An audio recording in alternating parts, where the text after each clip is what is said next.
Bradley, honestly, that is a terrifying slide.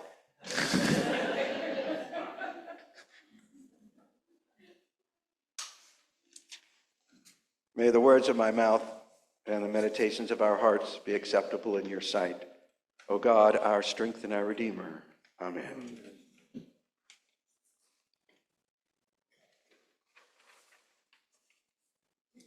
Well, it looked like they were trying to help. The Pharisees, I mean. Pharisees come up to Jesus and they say to Jesus, as he is walking through Galilee in a southwardly direction toward Jerusalem, where he has said repeatedly that he will be killed and on the third day rise. Pharisees come up to Jesus and they say, get away from here. Herod wants to kill you. This seems like they're trying to help. And indeed, I think that they are genuinely trying to help Jesus, because it would be common sense. If a person like Herod, a tyrant, who has no accountability, an immense amount of power, and can do whatever he wants, and everybody's so afraid of him that they aren't going to say anything. After all, he did arrest John the Baptist for criticizing him, and then had him killed in this kind of icky court intrigue while he was imprisoned. He could do that. He could kill you or me. So you don't say anything to make him mad. You watch your mouth. And then, if he doesn't like you, you make yourself scarce. This is common sense according to the ways of the world, right? If somebody is that powerful, you dance to his tune. Get away from here. Herod wants to kill you. Jesus says to them, you go and tell that fox. You go and tell that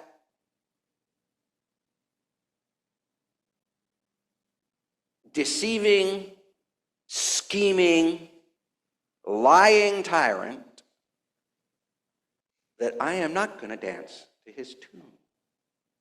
I am doing some healings right now, and I am facing down evil, atrocious evil that seems intransigent and incapable of being moved. But we are casting out demons right now. We are busy right now, and we are not going to dance to his tune. Now, in a few days, I'm going to end up in Jerusalem. And yes, that's part of God's understanding of who I am and where I am going in this world. But this is not going to happen in Galilee, and it's not going to happen today, because I'm dancing to God's song and not your tune. This is what Jesus says.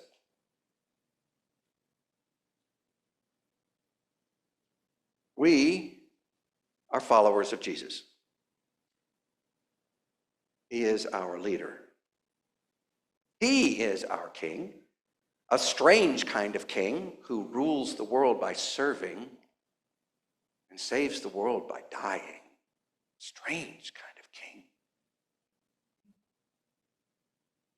So we dance to Jesus' song, to God's song, and not to the tyrant's tune. And for this reason, we continue to do the little bitty things that we do as a congregation. We're about the business of healing, and God knows we all need it, of all kinds, body, mind, and spirit, for ourselves and for everybody else in the world.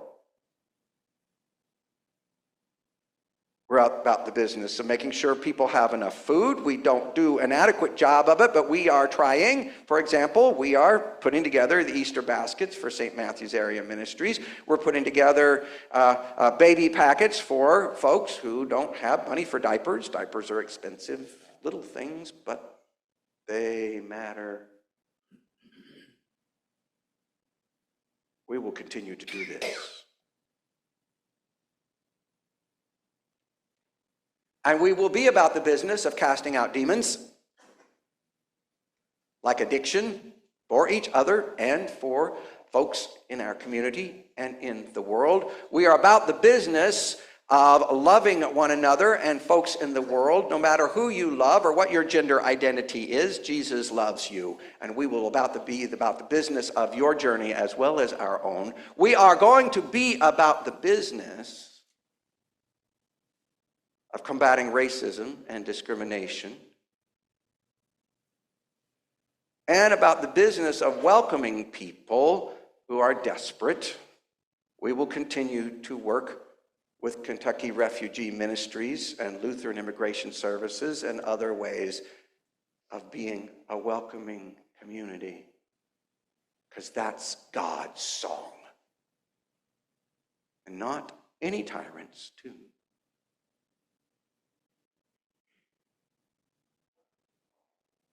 Jesus is on his way to Jerusalem.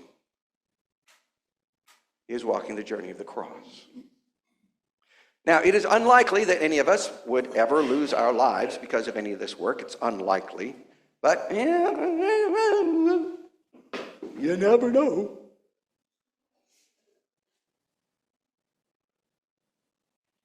It is certain that we will lose our pride, because we lose our pride every day. At least that false pride that calls us to be superior to these people over here, because that makes it almost tolerable that we feel so inferior to those people over there. That's how it works, right? We feel less than somebody else, and so we put these people down to make ourselves feel better. That pride will die every day because we are baptized. And we are killed and raised again each day in our baptism. That pride, as well as all of our sin, is drowned in our baptism, and we are raised to new life every single day in the power and the love of Jesus Christ. We will die. We will walk the journey of the cross, and we will be raised now and also beyond the grave. This is the song of God to which we dance.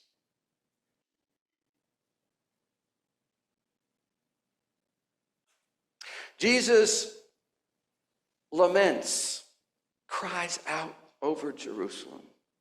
He says, Jerusalem, Jerusalem, how often I would have gathered you as a mother hen gathers her little chicks running back and forth. You ever notice this? You know, everybody in the church is like this. We're running after each other like this, like a mother hen trying to be like Jesus. Jesus wants to gather us together under her mother wings to be safe. I would have gathered you so, says Jesus, to be safe in the ways of God, in the ways and the songs of God, the way God makes us safe, our souls safe, connected with the love that underlies the very existence of our universe. That safety, whether we die or not, because that love is beyond death. Oh, I would have gathered you like a mother hen gathers her chicks. You didn't want to. You didn't want to do that. No. You wanted to dance to the tyrant's tune instead. Now, I am tempted to go into some detail and at some length about Jerusalem, but I'm not going to do that because I'm not into taking other people's inventory. I think Jesus says this about all of us and every nation of the world. America, America, he says, killing the prophets and stoning those that I send to you. Don't get me wrong. America is a beautiful, powerful, wonderful place. Things happen here that are just glorious. But we had a prophet, at least one of our prophets. I'll call him a prophet. We have several, but this one, Dr. King, talk about Dr. King once a quarter. I have to talk about Dr. King at least once a quarter. He wasn't perfect. No prophet is. No one is perfect. Don't look for a hero that's perfect. You won't find one. Look for a hero that's human. But the means by which he made things happen that seemed to be absolutely impossible, intransigent, inculcated, unmovable evil, and non-violently brought people together that were so different and from different parts of the country and different levels of education and different kinds of ways of thinking, brought them together, and there was some change. There actually was some change.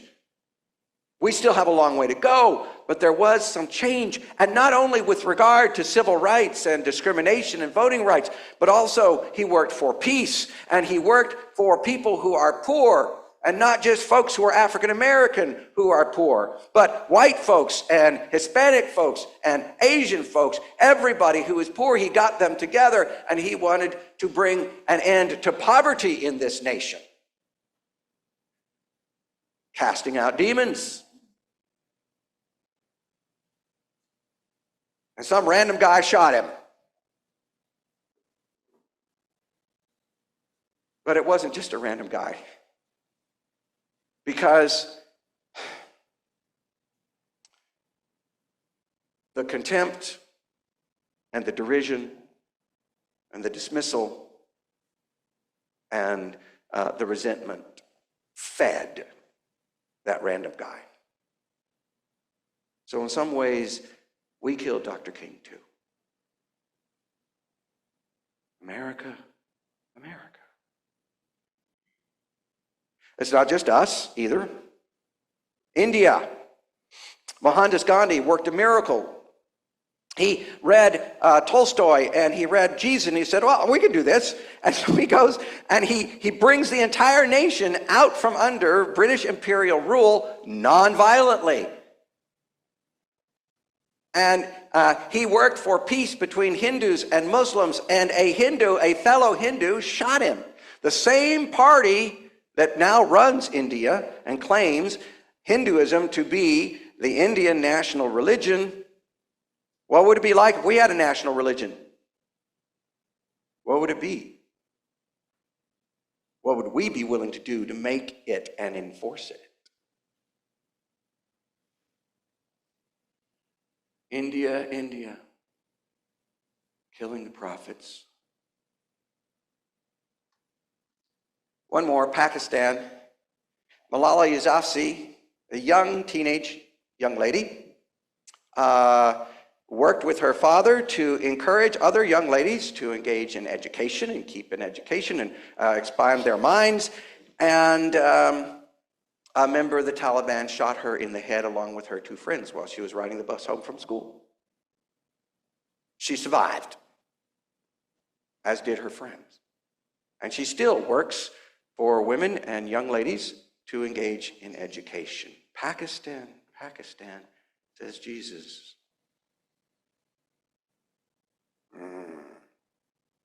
Dancing to the tune of tyrants.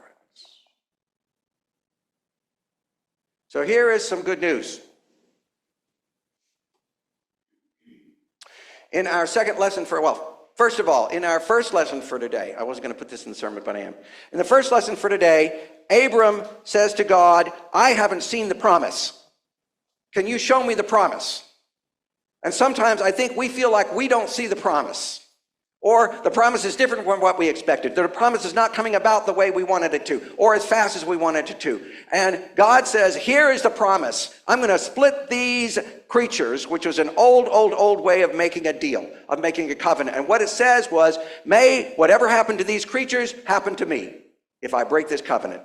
So God says, may I die if I break this covenant to Abraham. And so now God is willing to put God's life on the line so that the promise could be fulfilled. Well, guess what? God put God's life on the line so the promise to us could be fulfilled. Jesus died for our sake, for our healing, for the whole world, so that the promise could be fulfilled. And he makes us able to wield the same power as well, either figuratively or literally. In other words, it's not all up to us. We are not alone. There is a power and a presence and a hope and a power and a love in this universe that is deeper than any evil that we can imagine, deeper than death itself, and it sweeps us up into itself. God's song. Secondly, in our second lesson for today, Paul says that we are citizens of heaven. That's our identity. That's who we are. That's where we belong. And we may love our country. And because we love our country, we may criticize our country. Sometimes we will criticize our country in different ways because we are different people. That's okay. But the love of God is what motivates us and holds us and drives us and moves us. The love of God is our final identity, our deepest selves.